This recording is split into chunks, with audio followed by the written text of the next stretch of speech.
E o problema é que vicia, né? É isso. Cria o hábito que vicia. Passa 21 dias consecutivos. Cria o hábito, é isso. Passa 21 dias consecutivos que você vai ver que vai. Gente, não é aquela receita, né, que a gente vê aí, né, e algumas coisas vendendo coisas, né, que são irreais.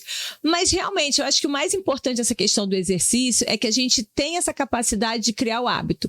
Então, primeiro, né, para você se motivar, é claro que você busque uma atividade que te motive, um exercício, um esporte, tudo.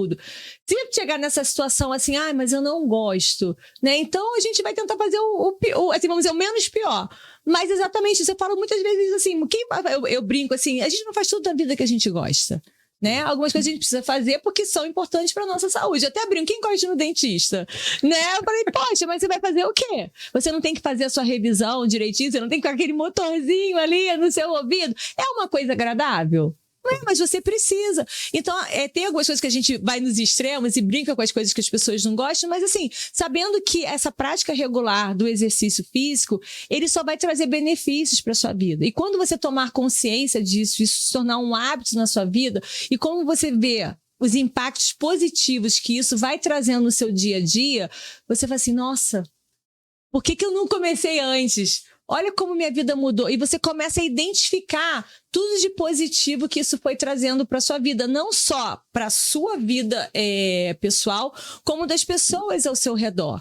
Né? E às vezes eu também converso muito em relação à sua responsabilidade, não só com você, mas também com a sua família. A gente sabe que existem algumas pessoas, vamos dizer assim, que são um pouco mais teimosas e não querem fazer algum exercício, alguma modalidade que é importante. Muita gente faz extremamente força. Mas eu não gosto de treinar força. Aí eu falo assim, gente, as pessoas têm aquele rótulo que treinar força é só musculação.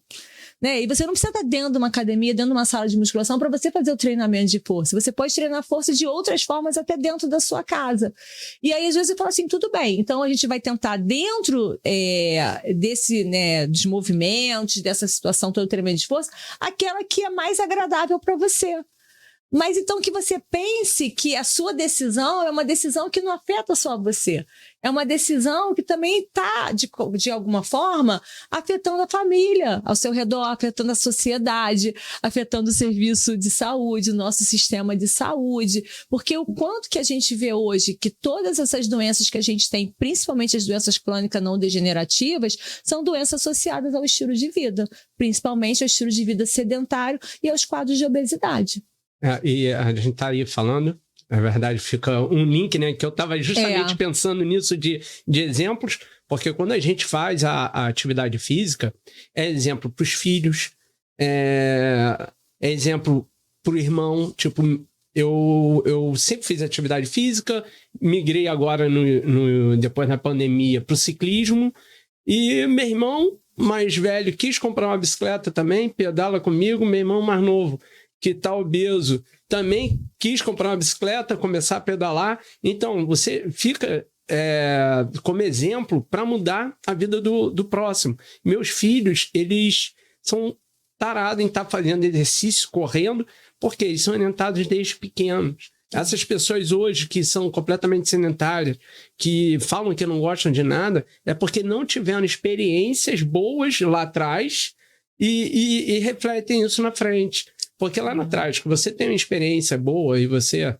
sabe mais do que eu, quando você tem uma criança, que você dá uma experiência boa de exercício físico, ela vai reproduzir isso lá para frente com forma positiva para ela, né? Eu acho que você tocou num assunto importante, porque eu acredito que, principalmente na criança, que é onde o pai tem ainda o poder ali de educar e toda uma responsabilidade, a prática do exercício físico ela deve ser inegociável.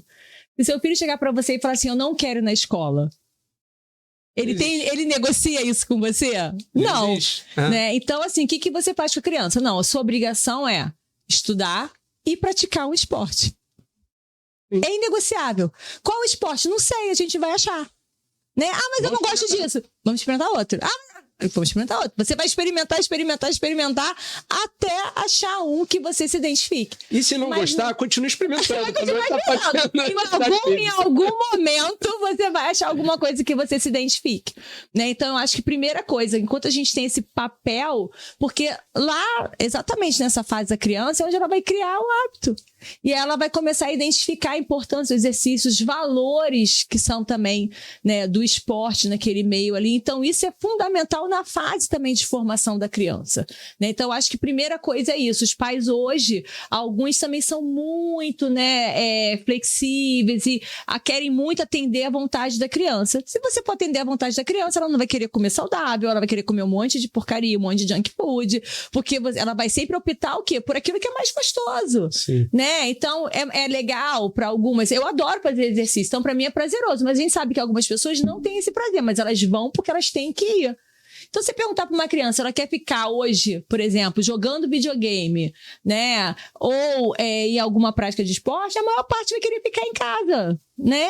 Agora, a partir do momento que você fala, não, você tem o seu horário do game, mas você também tem seu horário do esporte, você tem o horário da escola. E aí você tem tempo para tudo. Então, acho importante isso para você começar a trazer disciplina já desde cedo. E aí, já falando dessa pessoa mais velha, eu uso muito essa frase até nas minhas palestras, que o movimento cura e o movimento conecta.